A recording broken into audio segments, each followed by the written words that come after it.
Welcome to the circle. I don't know why I sound so down. Maybe it's because I'm trying to try something for the first time and you guys have no choice in it. And that kind of always makes me feel bad forcing you to do something. But I will introduce you before we play my little game. Howling, how are you doing today? I'm doing well. What up, everyone? Do you have a plant yet? Nope. Then I do not feel bad for your involvement in this game. Not a monster. During your monster madness, BGG is here. What's up, everybody? I think that it's been a very long time since I've actually been on the circle, and I've never been on a Your Average Grow episode with Mr. Tootall, so I'm excited There's about no that. coming out. There's no going back now. You're here regardless. I've been enjoying the episodes with him on it, so I'm looking forward to it. Yeah. We shall see how much of that we get today, depending on the game. Tootall, are you nervous? Always. Good. And Stoney, welcome. Indeed. And I Packed and ready to am roll. Rev. And hopefully that will be the last, or this will be the last you hear from me. But every one of us is exhausted, so I thought, what's the fairest way to do this instead of begging and choosing for you people to host? So we're going to let God himself do it. I've put all of your names into this wheel. I've even put my name. No. And we are going to click to spin, and whoever is selected is hosting the episode. Wait, why is my name on there every time? This is not fair. I wish. Oh, come on, don't say Rev. Oh, poor Stoney. Oh, I knew it. I called it. Did it really land on me? Congratulations, my friend. I I didn't called even it. see it. Yes, it All did. right. I can unclench now. You can You've been training unclench for this it. your whole life, Tootall.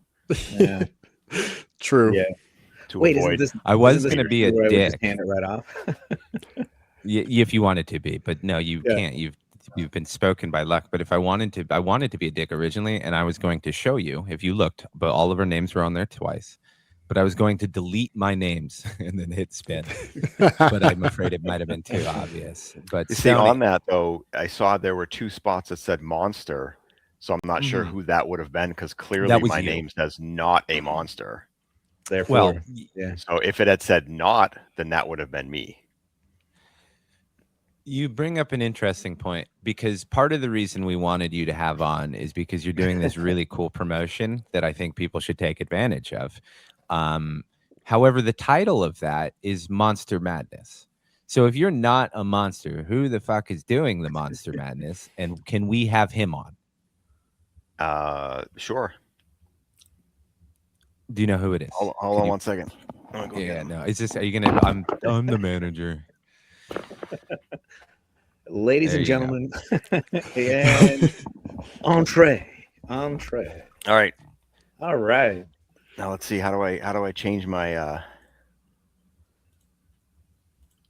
Oh, we're Nice not. We're stuff. talking technical stuff here now. I always get lost, and it takes me 5 minutes before we even on this thing. I don't know if I It's- can. it's- I have no idea. What It's I'm doing. okay. I think people Oh, here we understand go. as we've. Well, now we've got you, and I've got a head full of cosmic puppy and a crafty Well, full part of of the reason I wanted you to host regardless, and I'm glad that it won. Well, Oh, yeah, great. Howling, I would have had more joy with, only because of his disdain for hosting. it would have It's been like- boring. You say that every time, but when I listen to that episode that you guys had without me, first of all, what a wonderful feeling it is to listen to an episode that you're not a part of and it go so wonderful that you're like, I don't need to do this shit anymore. So this is my last episode ever. Adios, motherfuckers. I wish. You Well, I'm can't happy do to it be a with part me. of it. No, I wouldn't end on you. I could do far better. See, I was just thinking the same exact thing. That every episode that I listen to that I'm not on is way better than any that I listen It's to that I'm on. significantly better. And it's Yeah. only the second episode that I've ever not been on. So there's so many episodes that are shit because I can't listen to them. So it's like, I've listened to 2 episodes of Your Average Grow. And so far, fantastic. I like the host. The rest of them, fucking terrible. Having said that, I'm talking all over Stoney's show. So Stoney, I'm No, going to I mean- mute and feel free. It's your Yeah. No, I'm kidding. The reason I brought this up is because the reason I thought that you winning would be superior to the rest of them is because you have been on his tester team for as long as the podcast. I believe so, right? Has it been 3 years?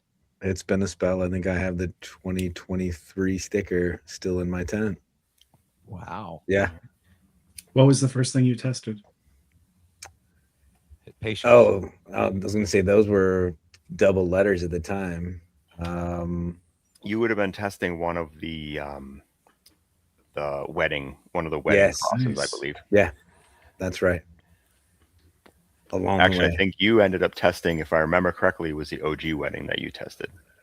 There we go. I still have those right tucked right next to my arm here. My little I don't know how I casket. remember that, but I'm pretty sure that was what you had. I am logging glad my that casket. someone on this podcast remembers because that's great. But you did okay. So you've had your fair share of experience with testing his stuff, so you're Yeah. familiar with the process in ways that we aren't, and Howling would very much like to be. But I've paid BGG a couple bucks to not send his seeds yet, just because it's so fun to. I have See him them stressed. packaged. I just have not put them in the mail yet, along with a couple of the other people's. If there is So- one thing I think your average grow can understand, it is not shipping. we always, I will always side with the shipper that takes too long. I'm sorry. Page Life out of is your fucking playbook. difficult. Um, I barely make it up every day. Thank God I'm breathing. No, it's one of those things where I have them, they're ready to go, and I leave the house, and then I completely forget them. They're just sitting on my desk, and it's like, damn it, I forgot. I'm like driving down the street. I'm like, I did it again. I did it again today. So you shouldn't feel bad. You know, K-pop is one of my testers. He's been waiting for about a month for his testers, and I shipped them out. Shout out K-pop. I think his one went of out my today. favorites. Yeah, shout out K-pop. He's an amazing guy. I was actually talking to my wife about him the other day, and she's like, K-pop is an interesting name, and is he into Korean pop? I said, I don't think so. He's an older gentleman. I think maybe it has to do with maybe pop is like what his grandkids call him or something, and his first name starts with a K, so that's where the K comes from. And I'm thinking that's where the name. I'm gonna have to actually ask him where his name originates, or his screen name originates. I'm sure I'm mistaken, but I do believe someone asked him if he was a fan of K-pop one time, and he responded with what? So I believe we can bet good money that he is not a Korean pop star fan. Right. It's like, I mean, obviously, Tootall, he farts a lot. That's why he has the name. Yeah. Stoney climbs mountains and he likes to smoke, so that's why he got the name. You know what? I got a confession when it comes to names that I was thinking about. So I had August Automatic on with Alabrije, right? You did. Great episode. And well, thank you. I had nothing to do with it. And I understand that. And anywho, I had this whole theme planned in my head about what I was going to do for the art before the episode. But it's because I thought his name this entire time was Augusta Automatic, and that he lived in fucking Maine. I don't know why. There's only one A in that name, but I thought he was doubling up on the A, right? Like, oh, that's some cool, graphic design shit.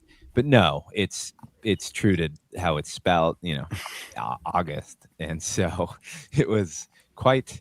I had to ask him off air before we started. I was like, hey, how do you say it? And he's like, August. And I was like, wow, that would be fairly straightforward, I guess. So I have actually a question. I was thinking about this the other day. I don't know if you've ever told your full, where you came up with your name. Obviously Reverend, because you're an ordained minister. You like frogs. So I get that part, but where is the pirate thing? Do you also like pirates, or was there something else? I very much enjoy pirates. I've always wanted to sail the high seas, but no, I can't take credit for coming up with the combination of the full name, other than adding the Reverend. That in California makes very easy. As with anything in this world, you just pay, or anything in the state particularly, you pay money and things happen. It just costs you money to do anything, including breathe. It's frustrating. But we're back to the point. I did tell the story one time in an interview I don't think anyone's listened to, because it was me. But the Mad Hatter, I was on his podcast right before it ended. So another podcast that we've killed after being on. I don't know if I knew that. Yeah. I was on. Now we know why 3 years crafting is ago. going away. Yeah. Well, no, I was never on crafting. And I was, there was another podcast I did that like immediately ended afterwards. And I was like, I'm bad luck. It's like this. It's like anytime I show my face on camera on this podcast, something devastating happens immediately after. So it kind of worked out. But my nephew was playing with pirates and frog toys that I had bought him. And he started calling this particular toy that he was playing with a pirate frog. And that was the one that I had. And so I stuck with it. And I thought, what's more wholesome really than naming myself after a little kid saying in the cannabis industry, you know? No, I just thought it would. I get a lot of pleasure out of the idea of having a ridiculously long fucking name that people have to spell out and say. So they just end up shortening it to all kinds of ridiculous things. So to Rev usually, yeah. Yeah, or Padre or dipshit or that asshole. I respond to pretty much anything. It's like in real life, my first name, right? Like most people, if they use my full legal name, I'm just like, what the fuck did I do wrong? Yes. Like usually it's a bad sign, but anywho's will be. Stoney, please, for the love of God, stop people from asking me questions. Nobody wants to hear that nonsense. Well, I wanted to talk a little bit more about this March Madness coming up because I think it's one of the bigger things that we've seen in the community in quite a while. So I want to give opportunity. We talking Selection Sunday?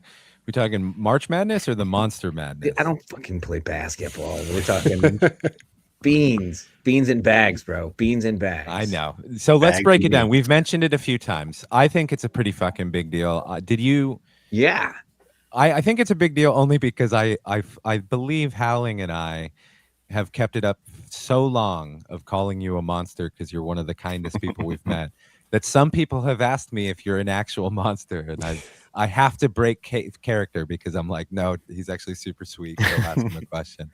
But when you told me that you were calling it Monster Madness, it just brought a tear to my eye that, you know what, bullying does work, kids. Just keep at it, and one day you can turn into friends with someone who has talent.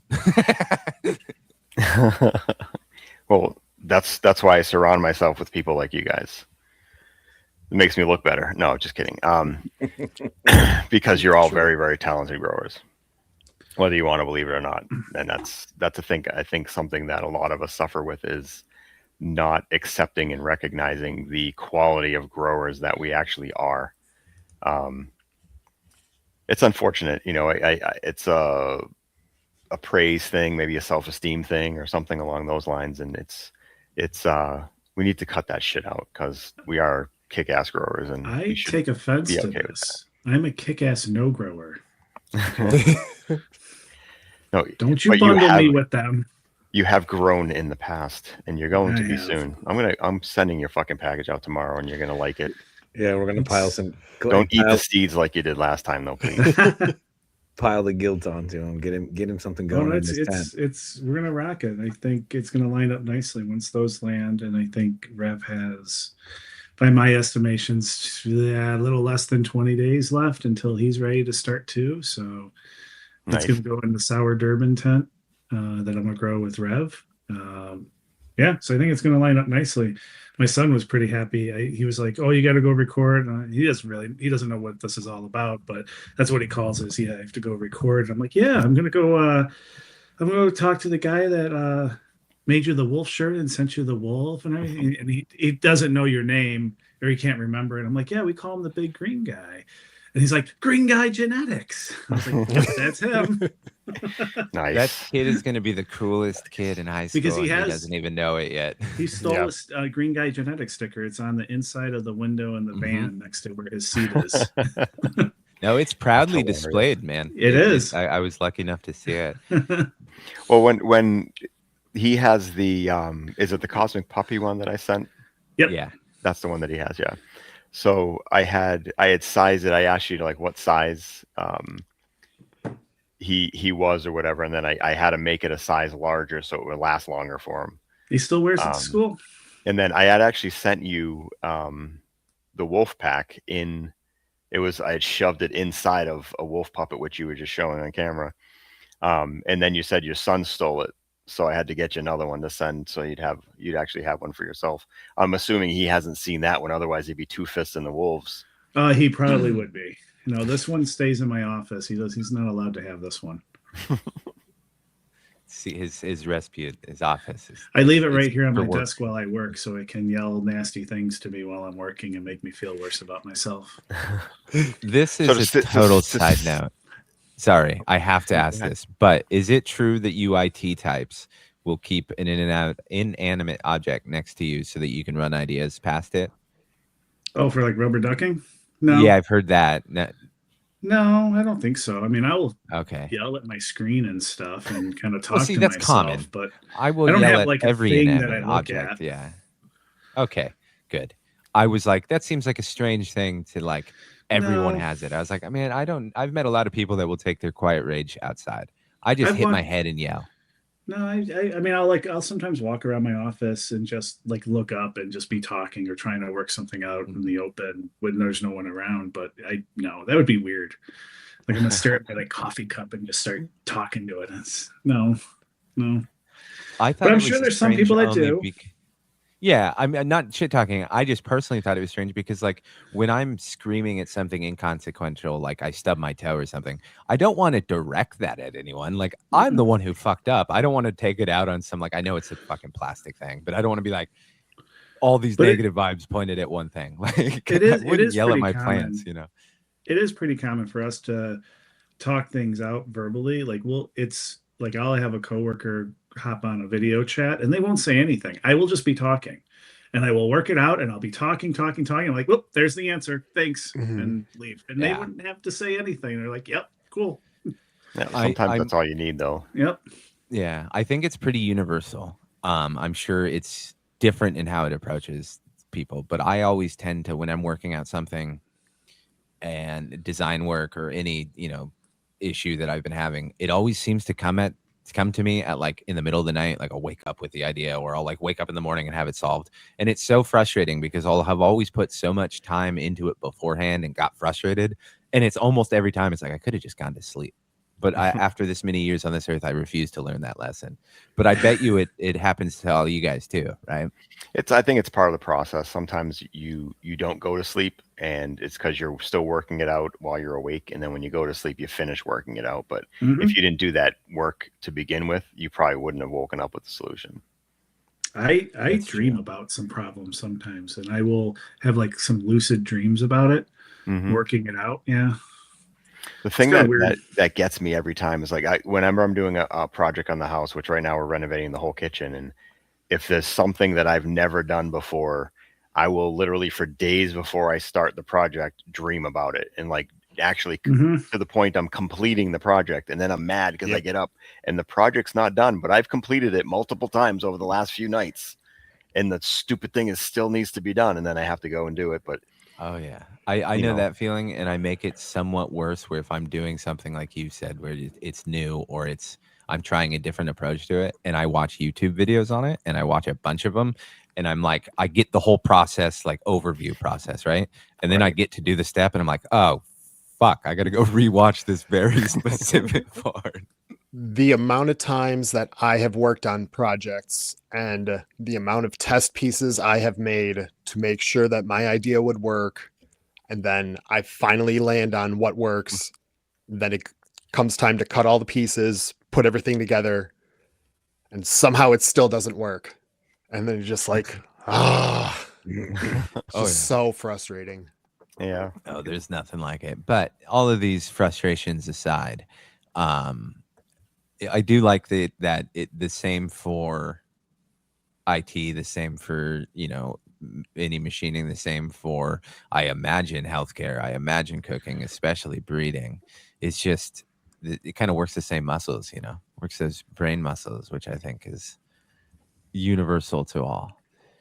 it's important. I mean, for the only sure, difference you now, know. like for my job, I can now, like AI has been a really big thing in my industry. And so I use it a lot at work. So instead of working it out in my head or anything, now I curse the motherfucking AI constantly and just yell at it until we get an answer. I guess that's the difference now. Like you can't, and I can't imagine you can do that in like manufacturing or anything or shops, but like for completely like hand on keyboard type work. You'd be Yeah, that's what I surprised. do 'Cause now. I've actually used I always want to call it GTP, Chat GPT, for when I was having an issue with my car and I could not figure it out. And I took a picture of what was going on, and I was like, so this is, and it literally walked me through how to diagnose Yep. it if that was what was going on, and also how to replace it or repair it, it'll tell you where to buy the thing, where to get it, the closest place to you. It's pretty amazing that it expands way beyond just coding and yelling at for no reason whatsoever. That's where it comes in really handy, is when it's a more concrete thing that it can reason about, because there's not much. I mean, if you actually knew how AI works, it's all mathematical models. It's statistics behind the scenes. That's all it is. It's math. It has no ability other than to do math, and then it was trained to prefer some of the math over some of the other math, really, by humans. Like, but it's kind of crazy. But for things that are more concrete, like, oh, my tire's flat. Okay, clearly you should see if you have a nail or something. Like, there's things, clear troubleshooting things, and those work out really well for it. And so it's a lot better. I use it for even with gardening and stuff. When I want to understand, like, there's people that'll say like, for making compost teas and the different brood lengths, or the different things that you actually put into it, the different kind of carbohydrates and stuff. I'll use that because that's, well, I mean, it's pretty well understood. It's pretty well documented. And it's like it's a much more powerful Google for me. Like, yes, I can drawing Google from and read multiple sources things too. Yep. It's not just drawing from one thing. Right. So taking what the most common ingredients would be, and it's telling you that. So there may be 500 people that have documented it somewhere that this is how I do my tea, and all of them have worm castings, all of them have this, all of them have that, and then the majority of them have this or this, and and that's why it'll give you those kind of things. If you're looking for a boost in this, try this. If you're looking for a boost in this, do this. If you're looking for a general one, do this, this, and this. And it's fascinating to get to the point where you're actually asking the thing questions, and it's able to like spit, and they do it instantly. It's like, holy crap. I think the biggest key is setting the prompts, and yes, because you can 100%. Tell it, like, if like when I'm doing work around cannabis, if I'm asking it questions, I'll ask for specific, and I'll ask it to look at it from a very scientific, high level university professor. And I'll give it some of these prompts, and it will kick back a very informed version. And then for fun, I've said, okay, now tell me like I'm 15. Right. And it'll change the approach and how you get to the information. And kind of to that point, I think one of the things we've started to see lately in the industry, the ACI controller that's now boasting or whatever it is for the artificial intelligence, is it just going to just bolt into Chat GPT and use the camera that's in your tent? Well, I mean, that's really what they're doing. Right. Yeah. I am extremely biased anti-AI, mostly because I do not use computers that really can handle it or anything, right? Like, I tried to use Chat GPT once and my computer loaded for like 5 minutes because I have a shitty Chromebook, and that's essentially all I have. So I don't really use any of this stuff. I've attempted it. I even asked Howling, I was like, hey man, is it okay if I enter my information to sign up for this shit? Because like, I don't know, right? Like, I don't want to fuck with that stuff. I like being a dinosaur when it comes to technology. But Megan uses it for work all the time. Mm-hmm. And it's like, the stuff she tells me, I'm just like, the shit scares me. So I want AI as far away from my cannabis grow as possible, only because I'm a paranoid person, right? And like, the last thing I firmly really try my hardest on a regular basis to not self-snitch at all in any aspect of my life. So like, if I was to go commit crimes, not that I would, but I wouldn't bring my phone. Like, people just seem to forget that everything is tied to this online shit. So I don't want a camera on my grow, because what happens if one day the politicians are like, we have this fucking 30-year file of you growing cannabis or some shit, right? Yeah. Like, you don't qualify for this new rule. Who knows? It's just, I don't want information that can be used against me. And if that's a so you don't have to take pictures. So you I just still take pictures. I'm not good at my own advice. No. I mean, like with ChatGPT, you can have. I think I encourage it. I mean, if you're stuck in a spot. Oh, for sure. I'm not saying to follow me after that. I'm just saying that I'm biased in that way. So when you guys say like AI in the tent, I'm thinking fucking Skynet And I don't Oh, want to yeah, have yeah. to start carrying a pistol to my tent, They- and the tent's like, Right. we're not allowing you in today, Rev. And I'm like, no, you know what I mean? Like, I'm out of that. But I can definitely see like how it could be used for good. I'm worried too much that they're finding attention spans shrinking and not having the critical thinking skills to test and experiment yourself. I think is going to be a huge Well, problem for growers in the future. but Right? this Like, is what if again, that information goes away? so but if you have the conversation, is it not a learning experience? Well, fair point. Right. So if So you have a conversation with it, if you ask a question and it spits back, so when you just look at it from a transactional purpose like that, then yes, it's always going to have a limitation. There's always going to be a breeding of distrust. But if you look at it in a conversational, what can I ask it so that it can inform me better, so that I make better decisions? Then you're now more informed. Now you're more educated from it behind it. I think the problem some people fall into is because it's a computer and it speaks so confidently about what it's saying Oh, they just that believe it. we treat it as gospel. We treat it, and you don't. You treat it as you read a Reddit comment. That's what you Yeah, treat it as right right. now. Now it has probably a much higher likelihood of being correct than a Reddit comment, but treat it with that kind of skepticism. Apply some of your own thinking to it. Yes. And call it Double out. check it. Go double check it somewhere else to see is this really checking out. And I have caught it. I mean, I joke about swearing at it, but I fight with it day in and day out. I mean, me and it's going constantly at it. Either it's gardening or it's my work at work. There are times where I just know enough where I could say, no, I think you're thinking about this a little wrong and you're connecting dots that shouldn't be connected.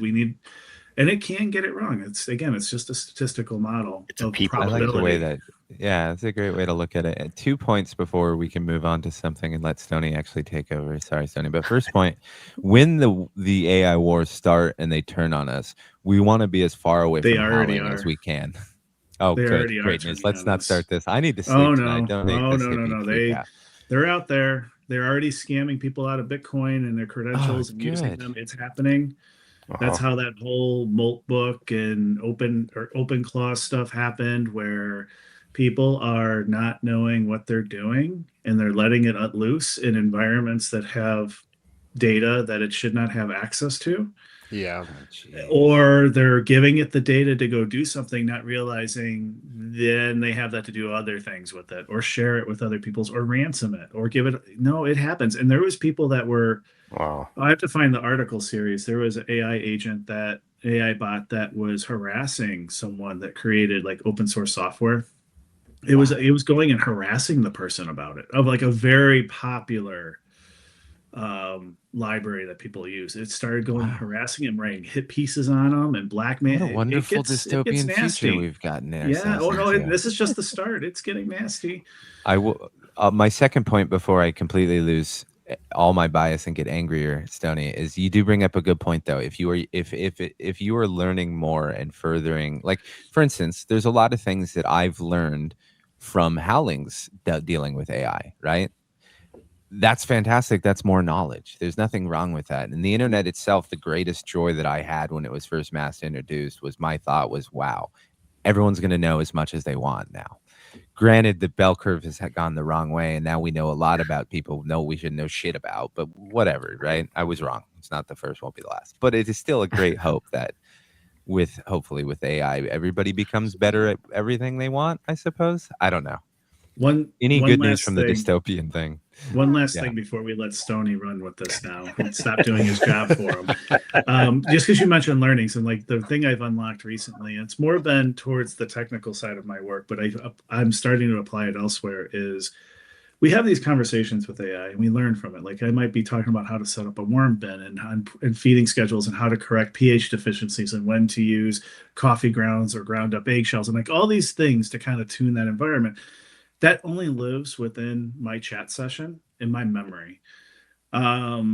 If I wanted to share it, it's not that easy to share, like to have that synthesized in a consumable format for someone else. So what I've actually done now is some of the AI agents I use, you can write some custom skills for, and one of them is I go /learnings, and what all it does is it synthesizes my whole conversation, the takeaways, references, everything into this markdown file and saves it locally, and then I could share that elsewhere and here's my little like education lesson that I've learned from this. It's all summarized. You don't have to read all our bullshit where we're arguing and working this out. It's synthesized this into like a one sheeter that like, here you go. So I think I'm hoping to use that a bit more, especially when like people come in with questions and I don't know the answer, but I love learning. So I'll go figure out the answer, and then I can just take this thing, like, here's what I've learned, go put it on Discord, and like, there it is. Like, it's there for anyone now. You didn't have to go through all my bullshit to do it. Right. Right. And I think Cliff notes. Stoney, Yeah, how are exactly. you That's, doing? yeah, it's like turning it into just bullet points of the meat of the conversation instead of all the nonsense. Yeah. So Stoney, I want to set you a scene. You're hosting and leading this podcast. We've just gone into the topic that is probably the most like vitriol throwing at current political climate. Everybody's split on it. People hate everybody. How are you going to navigate that conversation into growing? Well, I did already. Didn't you see that already? We already started talking about how it affects our cannabis and how it grows. I mean, we are a grow show, right? So, I mean, I think that it's an interesting point that we've continued to kind of touch on, is that, you know, set aside all of the bigger pictures when you apply it to what we do, which is what we're doing right here tonight on Your Average Grow. What we always do is circle it right back to the cannabis and how we grow. And I think it is part of what is going to be the future. And so, sure, yeah, when we see these cameras and these tents right now, and it's scary, and we think about all of that, and we have these conversations with it. And think about how many conversations we've had with people that thought that they knew what they were doing, and they really didn't know what they were doing. Like, your teachers sometimes fill you with bullshit too. Like, you know, I mean, name a professor that knows absolutely everything, and I'll tell you that that's full of shit, right? So I think it's about the conversation, and it's about the learning, and it's about how we take the learnings from it and apply it to our tent. And, you know, albeit for ACI to come up with basically putting a camera in, I have used to diagnose from pictures. I have used it in conversation to learn things, to work on teas and that sort of thing, and to say, hey, wait a second, I've got this, and I think it might do this. What are your thoughts? What are your recommendations? And then it starts to really help me to push the things that I'm doing. A big part of what I wanted to do with this grow is get back to the old style, the old school of organics, because I've just let it slip. You know, growing's kind of just been in secondary background for quite some time now. And this, you know, as we've been talking about, I've just wanted to completely reset this tent and start all back to scratch again. And it's definitely panned itself out. And I think that there's a lot of credit that I can give to ChatGPT, and something that, you know, it's a conversation that I've had before of thinking about how it can be integrated into a grow. And I think it's an opportunity to take some of the initial stress away from the first time grower. Sure, it's another vast resource to it. But I agree. There's, you know, having the camera in the tent is just the beginnings of it. And it's all making it accessible for other growers to get into the game.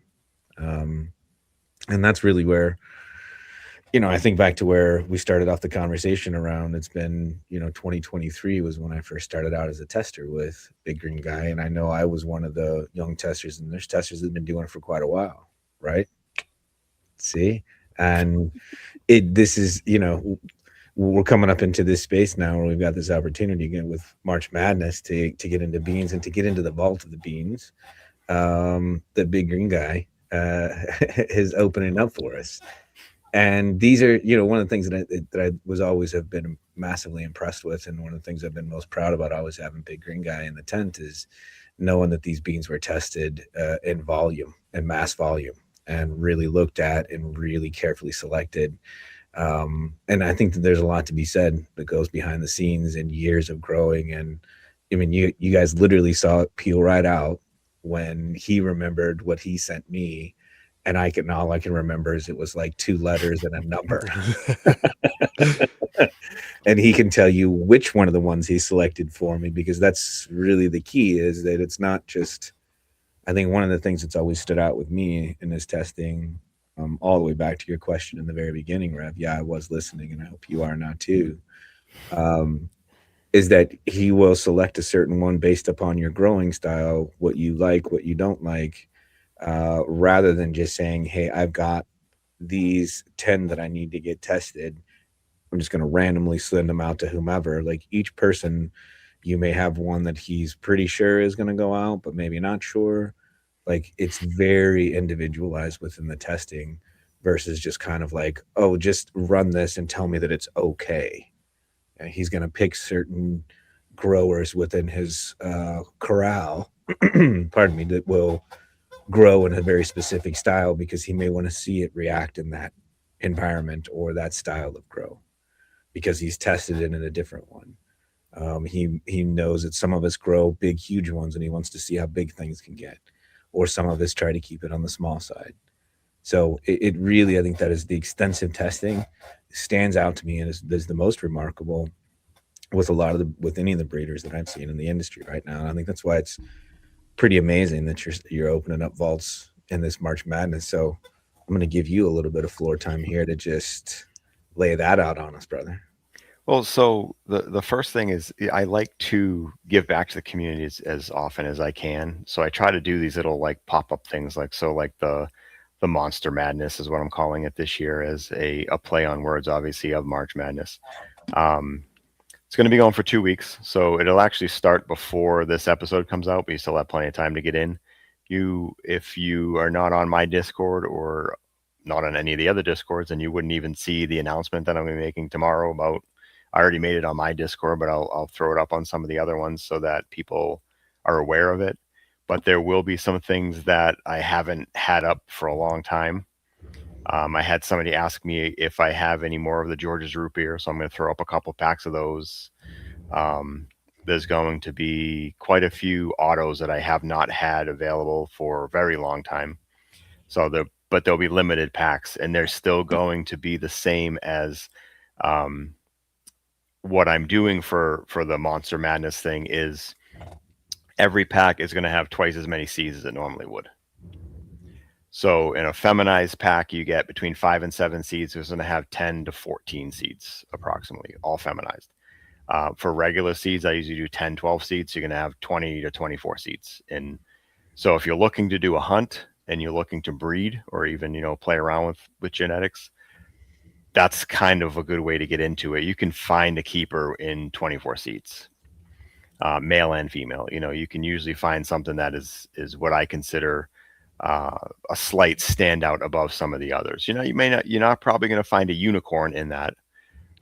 For that, you're going to have to, hunt 200, 300, 400, 500 seeds to find that one that's just like, holy crap, what is this? And which I had with the applesauce, and then I lost that mom, and I'm still beating myself up over it because I've been hunting and I cannot find that thing again. I will. I'm persistent. So, it's the same thing with why the sauce, I've been wanting to make the sauce into an auto forever, and it still isn't at that point yet, because when I go for some reason, it is full auto in the F4, but I like to try to go to F5 to really hone in on really exactly what I'm looking for. But even in the F4 full autos, they're not as potent on the medicinal side of it for the headache relief. In the F3, where it's like 75% auto, 25% photo, all the autos are still holding on to that. So it loses something going from F3 to F4. And I've taken the ones in the F3 that I know carry that headache relief, and I've actually back-crossed it into the original Sawce mom. And I'm moving forward with that again, hoping that it's going to pull in more of that medicinal headache relief as it continues to move forward.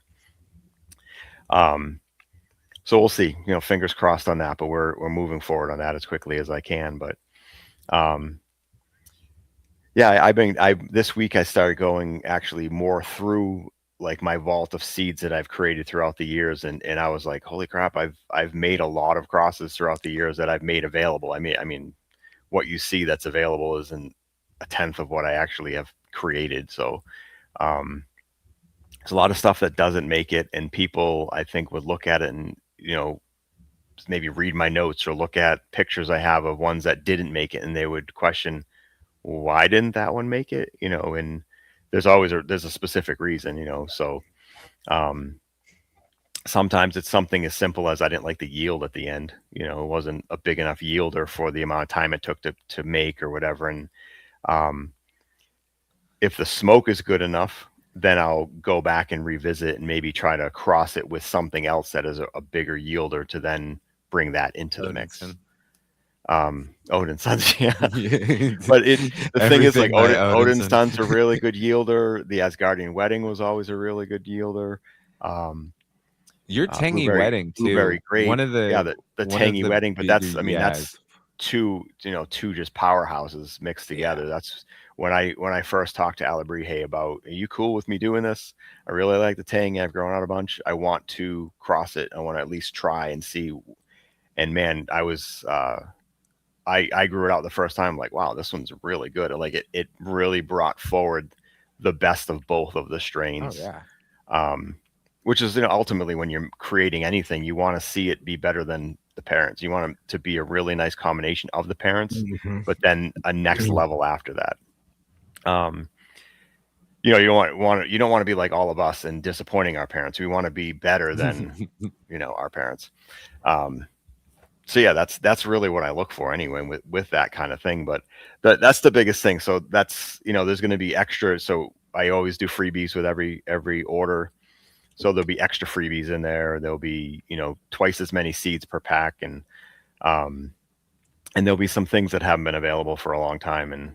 And we may not see potentially ever again because I'm getting old and who knows if I'm going to die soon. And I have a lot of other things I want to work on. Yeah, nothing like outrageous. The biggest thing, and I kind of teased Howling with it a little bit. So now he gets to hear actually what it is. There's a new photo to auto cross that I made. Ooh. That's going to be available. There'll only be 10 packs of it. But do you know how many photo to autos you've made now? Is that 4? More than that. Oh, right? I've made more than 4. I've done. Yeah. There were 4 that I released, and then the Sawce is one that's in process. This would be, I guess, the 5th one to be released, and then I think I've made 26 total that are in different phases of the process. So sometimes it's the kind of thing where as I'm moving forward, I don't like the expression I get in, say, the F3. So then I go back and pop a bunch more F2s to make more new F3 seeds and then grow those out. So it's the single-handedly most I'm going to try that again without my fucking brain fart. It is single-handedly one of the most important things that you can do for autogenetics is to bring new photo blood into the pool. And to even get first of all, even to say, oh, I've only released, this will be the 5th and all these other 5 is fucking insane. I don't understand. I think some people might misunderstand how much work that is. But that's at least you have to take it to an F3 before you get 100%, right? Or not even 100% because you can still get some it's pretty rare that at least in my experience so far, to find at F3 100% autos. It's usually F4. That's when you'll see 100% autos. You'll get up to 75%. Even sometimes even more 80, not even sometimes 90% at F3. It really depends. I think some photo period parents kind of carry a little bit of a recessive auto trait. So that's where I think sometimes you'll see a lot more percentage wise in the later generations, or even in the F2, you'll see a slightly higher than average percentages and stuff like that. It's the F1. It's very rare that you see any auto traits unless I think the photo period parent did have that auto recessive trait. And then you'll see 5-10%. Yeah. But you have to in the sea of hunting, you have to also find the auto trait, hope that auto trait that you want to move forward is also on a plant with genetics that you would like. It is, you could just bum rush it, but what's the point? Like, it is a frustrating process. So So I don't think you give yourself credit enough by Well, because in the future people will be I'm like, doing "Thank God it, this is an auto. I can fuck with." while I'm in the process of doing it, I will bring forward multiple of each generation. So in the F1, I'm not just picking two parents and making crosses. It may be 20 different sets of parents. And then now I have, just a ridiculous amount of F2 seeds of those. And then you start hunting through all of those and you see, the initial thing is just grow a bunch out. What am I seeing for percentages auto to photo? And then, all right, that's what I want to see. Now, what are the expressions looking like? What are the, am I looking at, do I want it to lean more towards a thin leaf or a fat leaf? And then, or do I want a Yes and nice no. combination of the two? It's in that order. It's really depends upon what it is that I ultimately want out of the photo to auto. Most of the time when you're working with like doing a photo to auto, you want it to be more like the photo parent and less like the auto parent. I have what I call just my BGG auto plant that I use. What I did was I took a bunch of my autos, put them all in a room, and just did a huge open pollination. And then I found a couple of plants in there that they didn't really have anything to them. So, they didn't really have all that great of smells. They didn't have all that, crazy, trichrome production, but they had really good structure and they're autoflowers. So I use those and offspring of those as my main like auto parent or donor. And what I found with that is it'll add the auto trait without adding any of the other nonsense that I don't want mixing with the photo. It's not always perfect, of course, but I've had Very pretty good neutral success with it Stoney. up to this point. It's It's awesome, and I genius. really like it. It is. One of the things that I think is important for me personally, but I think a lot of people who grow, I think, should have kind of like checklists of things they want to accomplish in any hobby, right? Like, shit, too tall. You don't go through the belts just to get the same belt, over and over. There's progression. But I think wish. what's super important to like personally is to bring a photo to an auto.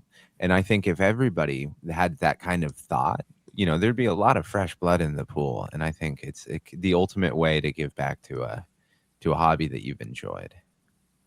Well, So everybody should do it. This is why he is going to coach me through making more Del Diablo. Yeah, there you go. I was going to bring that up. That pack did look sweet, but you've made progress. What progress? Didn't you start setting up shit? I got pictures. Oh, I of got the tent all 10 set up. Yeah, it's a 10 up, but now like What don't would think you it's call gonna putting a work where it's tent at. up that wasn't previously there? I would It's consider okay. that progress It towards the is, goal. except that after I set it up, I don't think it's going to work there. And so I'm back to square one of where the fuck am I putting this damn tent? I don't know. Now we're wasting resources of time, but that's okay. At Still least progress. at least it's put together. I can move it Yeah. anywhere now. But Very true. I guess that's a step forward. It's a direction. Yeah. Yeah, I'm sure I'll change directions a few more times now. But I have my muse now. Like I had like the project I want to do, and that I still do, but like I have to have I get inspired by like just having like a little bit of creativity with something. And so when I was playing with it goes kind of circling back to the AI discussion earlier, I was playing around with ideas of what I'm looking for. I know what one of the parents is going to be, which is Selmoso. I'm trying to think of what the other parent's going to be that would resonate with me. It's just not some random thing that I'm just picking. So I played with AI for a bit, ran through some of the strains I have, some of the things I'm looking for, playing around, and that's where we came up with like, and it's obvious now, but it's dark Dosey, which is like the purple pheno of Dosey Does crossed with rainbow belts. I think that's the cross, and it has some complementary characteristics to Samoso. So I was like, oh, okay. And if I recall, Samoso got purple as well, like more like a magenta purplish type thing to it. So I'm like, this could be a really nice looking plant. It could smell good. And then of course, like once I had that, I'm like, let's use AI and let's try to come up with some artwork and stuff. Because when what got me excited when I used to grow is I had different totems and stuff made for me to put in the tents. And so like this is just the next extension of that, of what I have available to use, and came up with some names and some artwork. And I'm like, okay, so now I have my little carrot on the stick to kind of guide me along, and Nice. hopefully I do it. Well, the I best was part gonna about say- what you're talking about is, absolutely, it could be just amazing. That the cross could come out and be exactly what you are hoping for, and that's what I hope for you as well. The other side of that coin would be that it could come out to be complete hot garbage. Oh yeah, yeah. So you got to be Jay prepared, could be. kind of be prepared for both, and you hope for the best but plan for the worst, kind of a thing. But I think the way that you're going about it to this point is, definitely beneficial to what you hope is going to be your end goal. So We'll see. I'm signed there up every for step of the way, whatever you need. That's why I pay the big bucks for the Green Monster photo to auto course. You pay Who's Green paying? Monster. Guess who's paying for that kitchen? Yeah. Me. Yeah, exactly. Yeah. Not only with money, but with sweat and tears, baby. Mm-hmm. I made a point of saying, as much as I am grateful that I know how to do all the different things that I can do as far as like things around the house and construction and different like major projects. Like the kitchen involves the cabinets, the countertop, replacing the floor. I'm in the process of putting a ceiling in. There's drywall work, there's finished carpentry. I have to replace the kitchen door. So there's a lot more than just, I'm going to paint the walls, which is another part of it. So I'm thankful that I do have that knowledge and I'm able to do it, so I don't have to hire somebody to come and pay it in, or to pay somebody to come and do the work. But at the same time, I'm like, why do I need to know all this crap? Because now I have to do it. Yeah, It's like, yeah, I'm saving a lot of money, but now I have to do the work. But it's kind of a catch-22, I guess. It does look good. The reason that I don't take on more of those projects is, one, I've rent, but like if I can pay someone to do it, it'll end up looking okay. When I do things, I cut so many fucking corners, and I just get incredibly impatient and give up. I'll be like, fuck it, that notch is good enough, right? Or I'll like, yeah, the hole's in the wrong place, I'll fix it later, and then later never comes, kind of shit. So I almost have to protect myself by hiring out to do that shit, so that it's not, as my father would say, doing our redneck roots proud. Well, sometimes it's the wise man that knows when he is not qualified to do the work. Yep. I just won't touch electrical because I don't know shit, right? It ain't worth it. Same. It's Stoney, you're fun getting doing Little's back. fantastic. Well, that's every good host is just a good facilitator. So just get the conversation moving along the way. So, and we are coming to the spot where we need to ask a couple questions up here. Yeah, but I wanted to do a quick search, or not search, Jesus. I wanted to do a quick roundabout before I ask ridiculous questions. I know Tootall has done some work in his garden. Howling touched briefly on our grow plans. Stoney, we haven't heard from you, so why don't we go around and say where everybody is? The monster himself can throw a couple bones, I'm sure.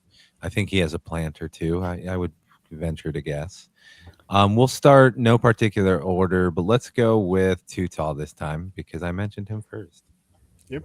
So I have paint on the wall, so I'm getting ready to start vacuuming out the rest of everything. I have to relocate a tent from the second floor of my house down to the basement, but I know I'm just going to be so much happier having everything in one central area, because for sure the amount of water that I've had to drag up from the basement, both, pH'd and distilled, is just like, I'm strong. I've moved furniture like my entire life. I'm big and oafy, and I'm just built for power and not for speed, and I could do it, but I'm tired. I don't want to do that anymore.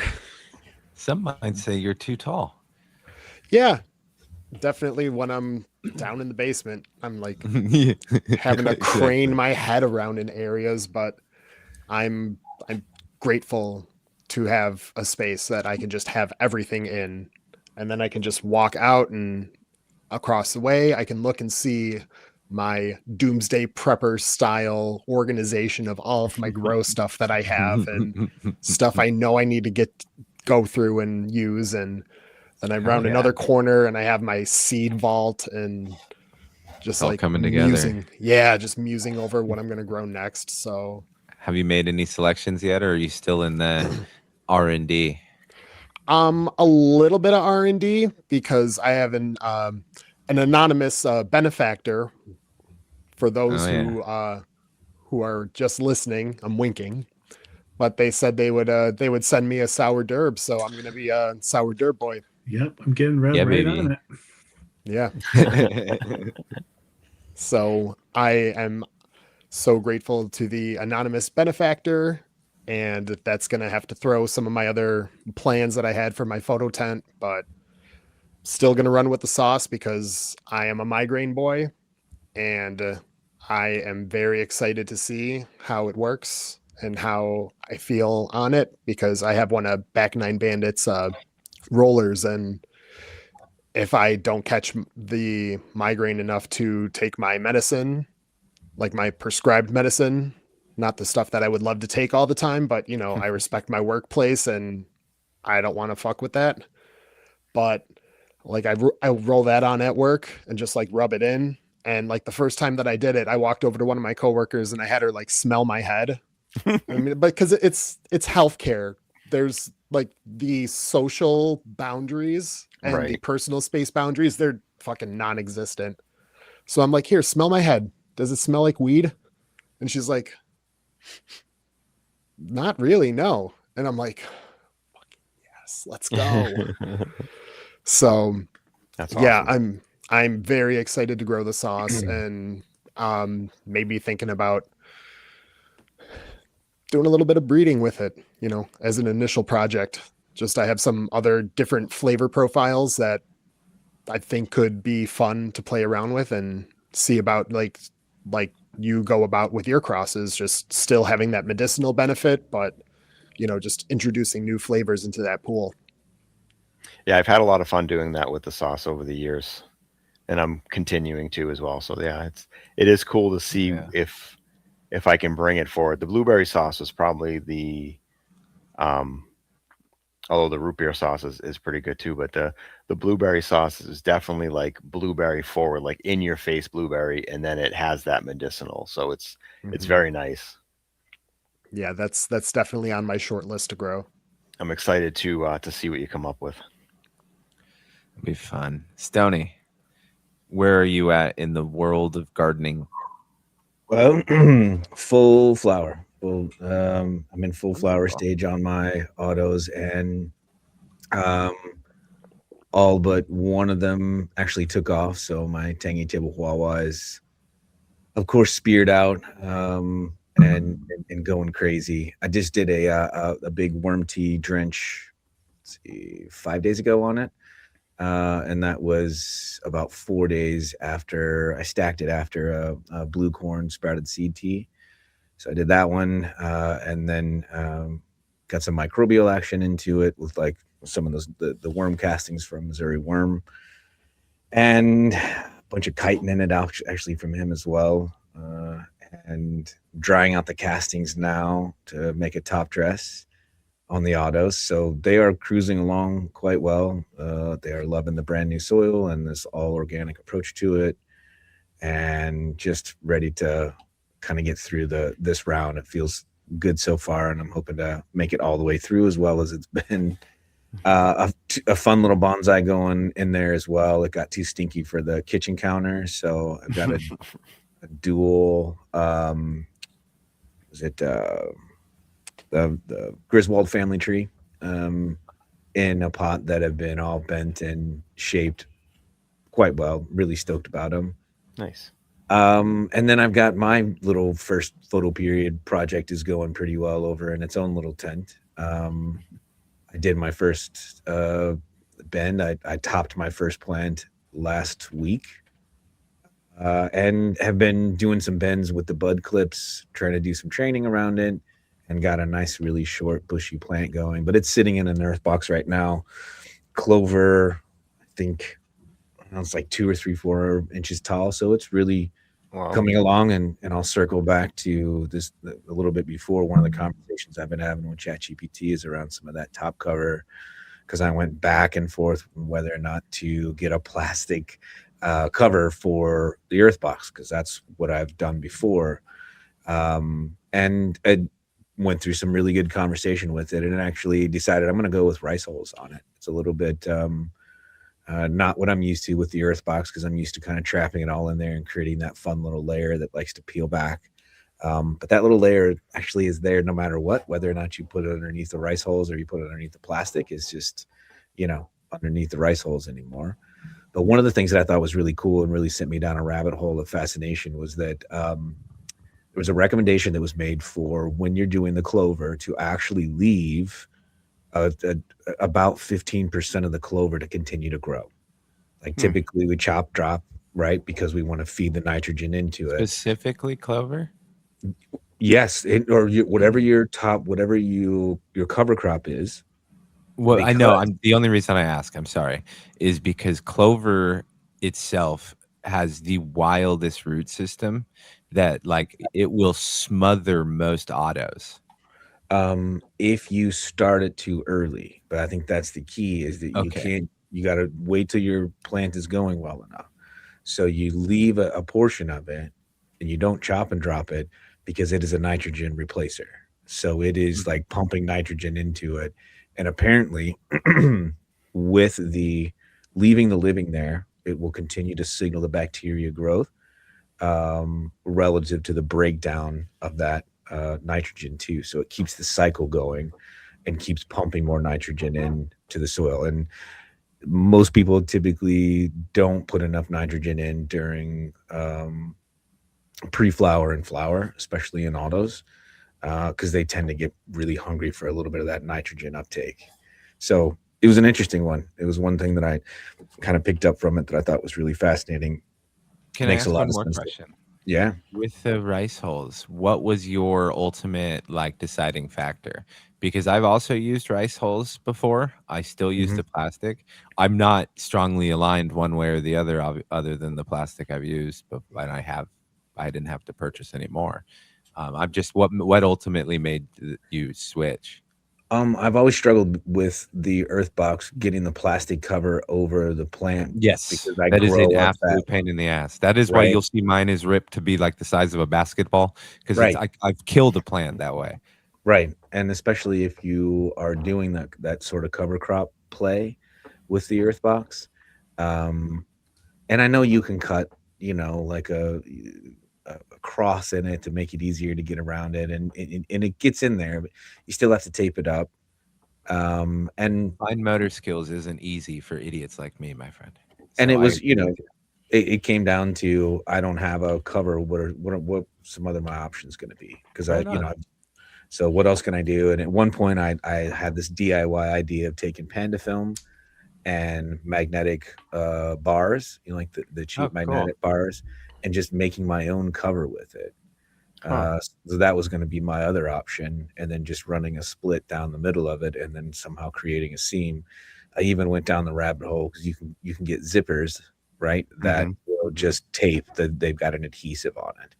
And so I thought, I could just do a panda film zip, magnetic cover, get it around it. But in the end, I tend to overthink way too much and innovate things too much, and then I always take it back. Over engineer. Every machinist's least favorite person. And it's like, that's a good point. It's fine if you do that, but that's usually when you have to step back and go, okay, what's the simplest way to get this done? You'll find that nothing is perfect. You must settle for things. Right.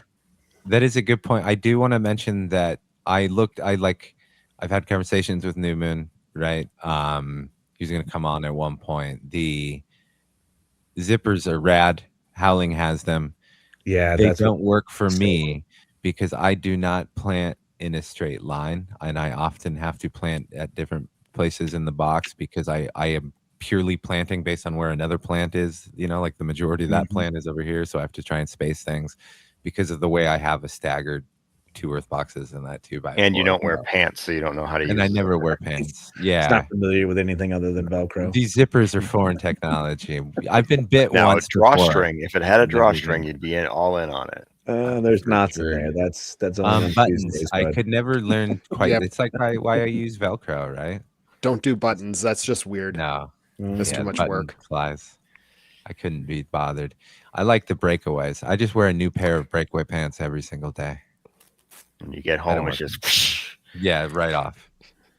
It's expensive. Megan's like, my it's mom's why I'm here. so poor. I spend thousands of dollars on my wardrobe monthly. It's ridiculous. It's a write-off. Howling. We've talked, okay, I will clarify.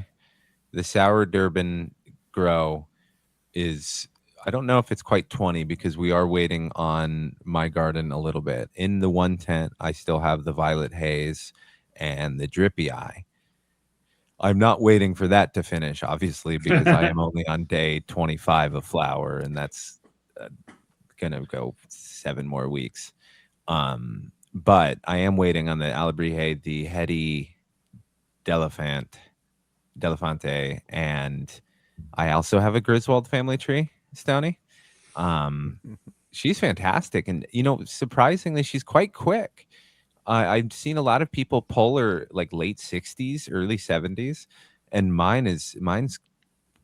I think I just pulled it up. I actually tried to educate myself, and I've forgotten the fucking net.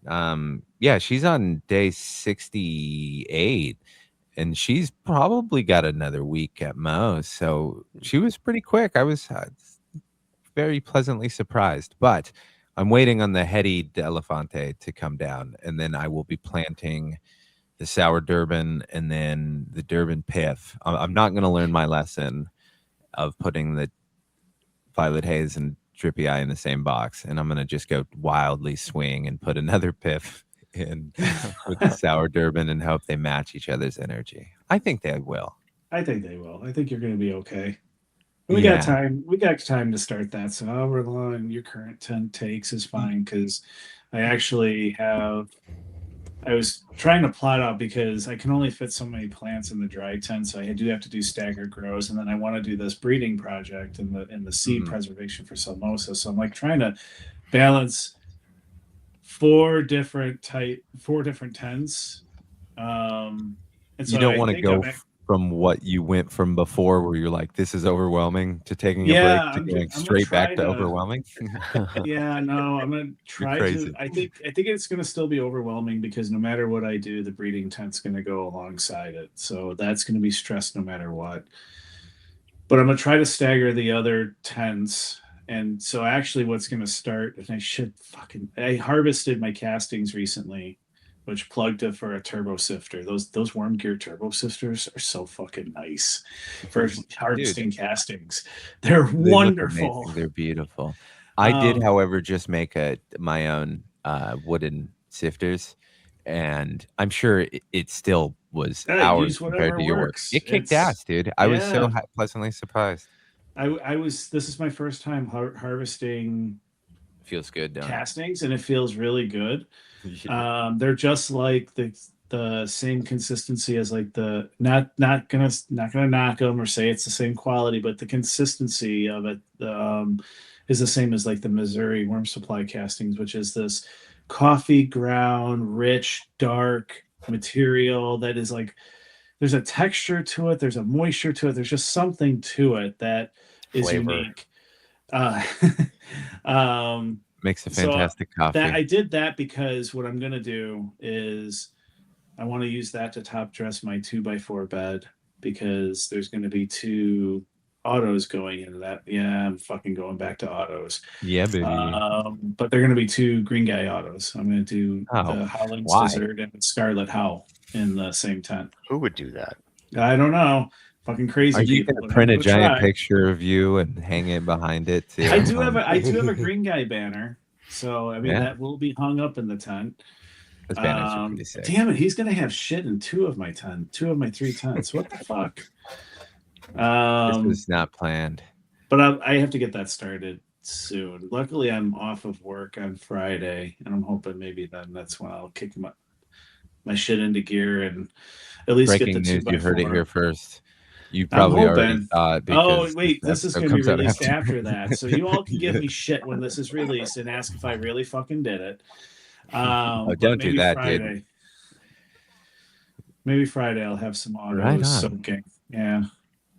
Okay. Monster? You monster man? I'm just kidding, BGG. Anything that you want to mention in your garden before I ask our ridiculous questions? I just took a bunch of clones today and I planted 10 new seeds. I just harvested a bunch of stuff recently. My garden, I let it shrink a little bit, so I've only been running like between 18 and 40 plants at a time instead of what I normally do in my home grow.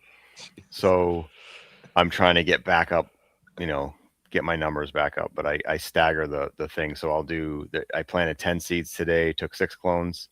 And then in about 10 days, I'll do the same. And then 10 days, I'll do the same so I can start getting my perpetual going and cranking up. And I understand you're paying too tall as far as like lugging, buckets of water or jugs of water or anything like that. And thankfully, my main grow area in my house, there's a bathroom right outside. So it's not like hauling it all over the place. But what I used to do is just have 5-gallon buckets, and I would carry 2 of them at a time up the stairs and into the grow room that was in the back. And then I had a big tote. I think it was a 57-gallon tote or something. I would pour the buckets in there until it was full, and then I would use that as like a makeshift reservoir. I could dunk 1-gallon jugs in and pull stuff out of that. So I'm happy that I don't have to do that anymore. Nice. And a lot of the stuff that I have is automated anyway now. So it's just a matter of making sure the reservoirs don't run out, and I'm good to go. So yeah, I'm not going to get into specifics of anything because a lot of the stuff I'm growing out for in this most recent round for the very first time to see if I like it. And then if I like it, I'll grow it out a second time to see if I still like it. And then whatever seeds I have left, I will, if something I want to potentially breed with, I'll reach out to the breeder and say, hey, can I get more of these? Or if I only have a certain amount, I may do a seed increase on it and then work through those. Or if I already have enough of the seeds, because it's something that I think I would like personally, I'll, buy a few packs instead of just one. And kind of go from there. So it's right now, that's kind of what I use my home grow for is testing, I guess, as far as what I like and things that could end up being bred with. That's smart. It's a perfect pipeline. Now I did change the questions. I don't remember if I asked you them. Did I? The new updated questions? Ask me questions? The new ones. You know how I was a host on the last show, so that's right. Yeah, you did answer them. Sure, I don't remember. Why? Yeah, you do. You told me, and we were all surprised that you had wonderful answers. Blah blah was blah. It whatever pizza? I normally say. Something about pizza? No, that's long gone. And a Reuben pizza. Oh, happy birthday, nerd! Oh, shout out Nerd Grows. Yeah, he ate a Reuben. I mean, it's not going to be his birthday when this comes out, but it is today. So you're not supposed to don't date bring the that episode, up, dude. His parents I'm came gonna have to original. edit this all out.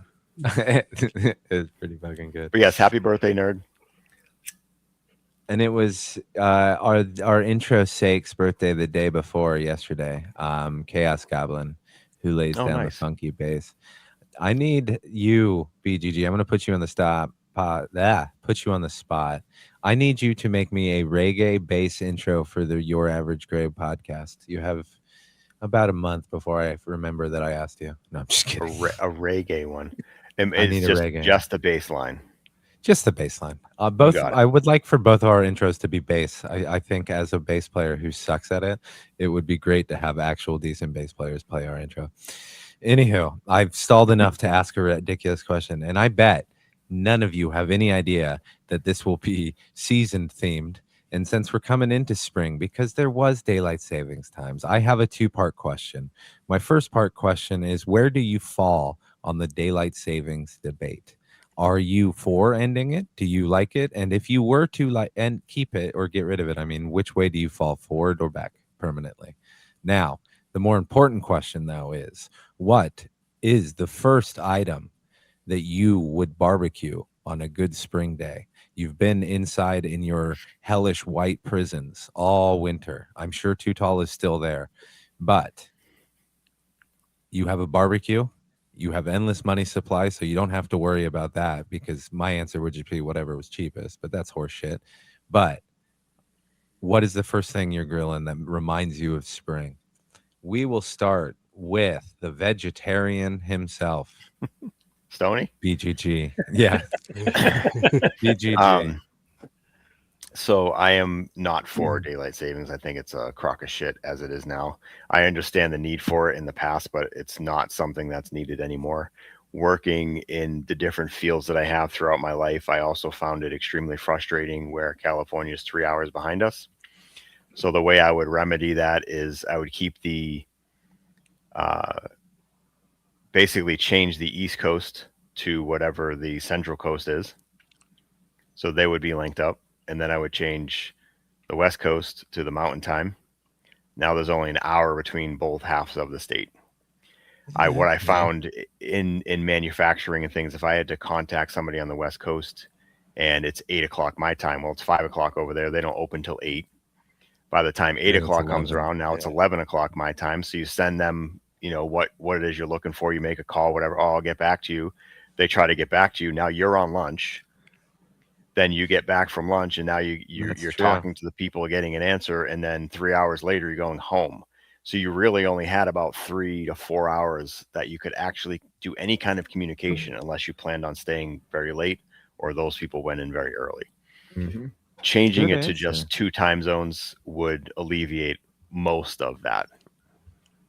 Right on. I'm sure there's plenty of reasons that people would object. I'll only object that I think we should all move to Pacific Standard, as it is the only one true standard time. What would you grill in spring?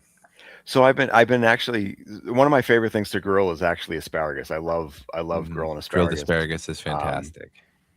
I like it with some like lemon pepper, some fresh lemon or lime. Usually lemon. It's usually what I have. A little bit of olive oil and garlic.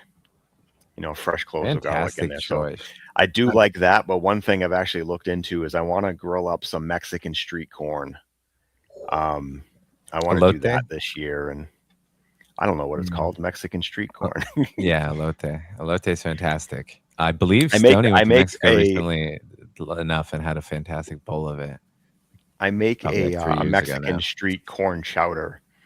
Oh, you fucking New Englander! You. Not everything needs to be a chowder. But it's always comes out so good. That sounds pretty good, though.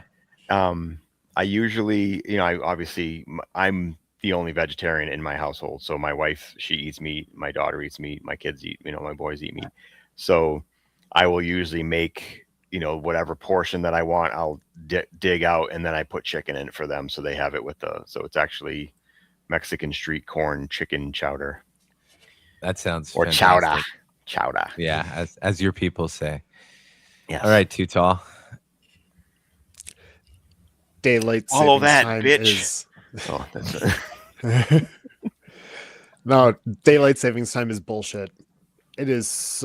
Any time change screws me up so long. Even just like going from Eastern to Central, I'm thrown off. And just as I'm getting adjusted to being in that time, then I have to go back to where I came from, where the time is different. And it's so frustrating because it's like, there's no reason I should be feeling like I'm losing an hour of sleep and I don't know what time it is and like what is going on. So yeah, daylight it's like savings fucking time with ourselves just for the sake of it at this point. point. It's just like the worst social experiment, just waiting for Ashton Kutcher to come out and be like, okay, gotcha. You've lost sleep for fucking almost 40 years, motherfucker. Yeah. Gotcha. All right. Yeah. What are you grilling? Stoney's at the grill. You're showing up with a plate. What's he putting down? I have a smoker that I need to get back to using because I would just have all of the delicious smoked meats. And I would love to do ribs because I would just do them like 3-2-1 style, where I would smoke them for 3 hours. Then I would wrap them, like usually put some sort of like sugary something in there so we can develop some bark and some apple cider vinegar to spray on, and then like let that go and then wrap it and then just let it just steep and marinate and just get so tender. So I would, with unlimited budget, I would do those big like dino rib bones, like the ones that you always see on social media where they're just like holding it and picking up the bone and it's just coming off. That's what I would do. Right on. Stoney, let's embarrass both Howling and I. We'll go daylight savings first. I'm sure you're a huge fan. Fucking hate it. I do like Monsters or Big Green Guy's idea there. I do. I like that idea quite a bit. Put it into Except for the two. West Coast isn't properly represented for the golden place it truly is. It Well, should be elevated. I think the key for me is the sunshine, and Yeah. I love the sunshine for the rest of the day. I'll take it. I'll leave it in the morning time, but I really, to go into the evening time, like 7:30 is the key when sun starts to set. And, I'm already longing for the days of that 8:30 and 8:45 sunset. It's one of the best things in the world. Yeah. When it's slightly warm, but still chilly enough. And I'm an early riser too. So I'm up at 8 or I'm up at 4:45 pretty much every day, 4:45 or 5. And so I like to watch the sunrise. I'll wait for that. And I'll take the sunset in the evening time when I can have some existence and be outside and all that. So a time change, and I really thought that we were done with that. I thought we had voted that shit out. I thought it was done. I thought there was some sort of acts of Congress or some bullshit. And they're always like, oh, I think that's going to happen next year. Well, bullshit. Because there are states that just are like, yeah, we're just not gonna follow it. So we're just gonna have our own time. And so, yeah, I mean, get rid of it, get me back to my days. To your grill question, when Hot dogs. Yeah, I mean, the first thing that came to my mind was, I've already used my grill all fucking winter long, and so it's not like I'm dragging it out in the spring anyways. I mean, we fired up the grill at least 2 or 3 times, and I'm throwing barbecue chicken on it tomorrow night, whether or not it's fucking snowing here or not. But if I'm firing up the grill and thinking about spring, I'm thinking about steak, and I'm thinking about like tacos from it. So it's probably some skirt steak that's been marinated, rubbed pretty excessively with a bunch of different Carne spices. asada is a solid choice, especially if you have some lime. Mm-hmm. Oh shit. And then one of the things that slips right into it, because but you were talking about the grilled asparagus. Broccolini has been one of my favorites to throw on the grill. Like maybe just 10-15% steam before it goes out onto the grill to tenderize it a little bit. But it seems to catch all, like it gets crispy brown, and it just, like, the little bits of the broccoli catch all the smoke and everything from everything that's grilling around it. So throw it into a taco as well. And it just a nice smoky, charry green, got a little texture to it. So I'm thinking about tacos, queso fresco, lime, and cilantro. And I'm probably going to have some beans that are just kind of simmering off the corner of the edge of the grill too, because then they can get little smoky beans. And excellent all the choice. accoutrements. Yeah, so probably back to tacos, I guess, is really you where it can't go falls. wrong. I Right. think I've selected that as my favorite food. Every other one. Howling. Follow that up. I don't think I can, but yeah, I think like Stoney, I don't stop grilling through the winter and then have to wait for the spring. It's usually all year round. The grill gets brought out. But one of the things I do look forward to making, just because it takes some time, is there's a butcher that sells fillets that are fucking huge. They're like mini roasts that you get. And what I like to do, and so they take a while to fucking really cook those things because they're thick. But what I like to do is put those on the grill, do a reverse sear. But when I'm getting closer to being done and I'm searing it, I have a pan of, it's just Vidalia onions and butter and garlic cloves, and I use a rosemary brush and I wipe it all over the damn steak and just keep on basting it the whole time. So every time I flip, I'm hitting it again, and Mhm. it's just it infuses it this with like just that rosemary scent and some garlic and some butter, and then when you're and then you take and then that also infuses that pan with the rosemary taste as well. And so then when you use it, like I said, like a garnish after when you're going to eat it, and you put some of the onions and stuff on top, and it's good garlicky, oniony, rosemary goodness, and it's awesome. Right on. That sounds wonderful. What are your thoughts on daylight savings? Fuck Huge that. fan. Stupid, absolutely fucking stupid.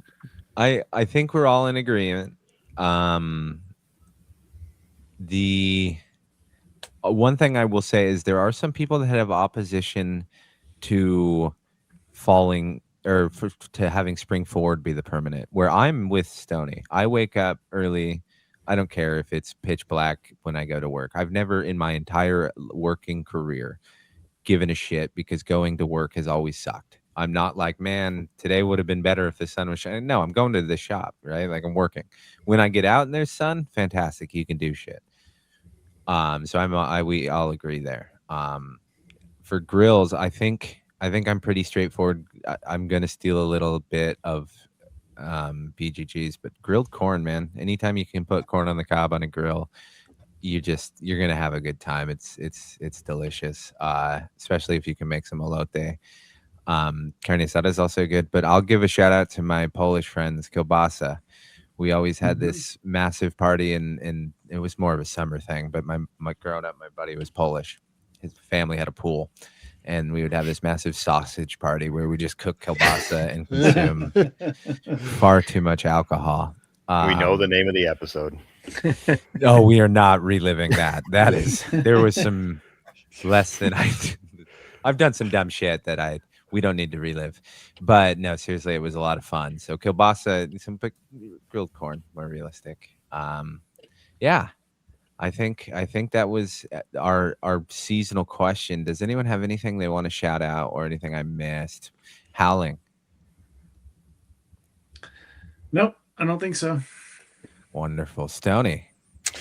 Final thoughts. Jump on that March Madness. Get into those beans if you can. I don't know if Butter of the Gods is going to be up there by any chance, but if there is, that is still one of my favorites that I hold on to. And let's see, Pink Funeral Desserts was one of my favorites. Tangy Wedding. If any of those pop up, definitely have my endorsement on them. Your lack of frog choices disturbs me, but it's okay. Stay away and also, from them. I'll go before tootall. My shout out. I'll shout out the Monster Madness, but instead of talking about that, I'll do what Stoney did. I'll talk about March Madness. Selection Sunday is this Sunday where they will be picking the field for March Madness. You mean if today? You guys are into the NCAA. Oh yeah, today. If you guys are into the NCAA men's tournament, place your bets. I don't actually care. I like watching it. That's it. Tootall, anything you missed or plug? No, just love each other. No. BGG. Just no. Just no. No, if anybody's interested, so it's going to go live 7/10. Well, pretty much any time on the 13th, but 7/10 is the official launch. That's when like any of the limited stuff, the new stuff, that's when that will actually go live. Anybody that orders anything on the 13th through I believe I put the 27th or 28th. So it's a 2-week window. Anybody that orders during that time will get the double seeds. You don't have to add 2 packs. You don't have to, no bells, no extra code or anything like that. If you do in your notes section, so there's a little section you can put notes, write in there that you heard it on YAG, and there'll be something extra thrown in there for you. Ooh, there's the There we go. Polaroids. Look at that. Say something really mean to him and then say, I heard, wait, no, don't do that. And it's greenguygenetics.com. That's That's where Yeah, the new fancy website. It's super easy to use. Also, shout out Nerd for helping you and everybody. Yes, he was amazing and is amazing. Fucking So, everywhere. and happy dude. birthday, Nerd, again. I know. I'm sucking his dick this episode, but he also did the fucking sticker for Griswold Family Tree too. So he's just fucking all up in there. Yeah. Ginger Love. I ain't got shit to say anymore. How about you fools? Nope. Excellent. Love you guys Just peace. all.